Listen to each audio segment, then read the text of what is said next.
কিছুদিন যাবৎ ভাবতেছিলাম ভাইরাল এই ডিমের রেসিপিটা ট্রাই করব। যেই মামা এই রেসিপিটা আবিষ্কার করছে ওখানে যেয়ে খাওয়া তো সম্ভব না, তাই ভাবলাম নিজেই বানিয়ে নিই এই রেসিপিটা। এই জন্য কিছুটা পরিমাণে পেঁয়াজ কুচি নিয়ে নিয়েছি, সাথে অর্ধেকটা পরিমাণে শুকনো মরিচ, কারণ এই শুকনো মরিচটা অনেকটা পরিমাণে ঝাল ছিল, এই জন্য অর্ধেকটা নিয়ে নিয়েছি, সাথে লবণ। এগুলোকে ভালো করে চটকে নেওয়ার পরে কিছুটা পরিমাণে শসা দিয়ে দিলাম। এখন ধনিয়া পাতা কুচি দিয়ে দিয়েছি। এখন সবগুলোকে একসাথে ভালো করে চটকে নিতে হবে। ভালো করে চটকানো হয়ে যাওয়ার পরে 1 টিস্পুনের মতো তেঁতুলের সস দিয়ে দিলাম, 1 টিস্পুনের মতো টমেটো সস, 1 টিস্পুনের মতো কাসুন্দি। এখন এগুলোকে ভালো করে মিক্স করে নিতে হবে।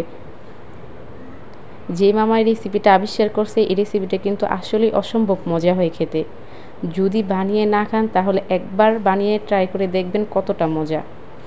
এই জন্য লাগবে হাফ বয়েল ডিম।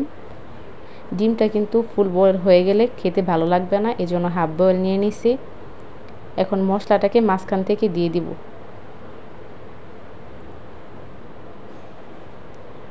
একদম অল্প সময়ে কিন্তু বানিয়ে নিলাম একদম ভাইরাল রেসিপি।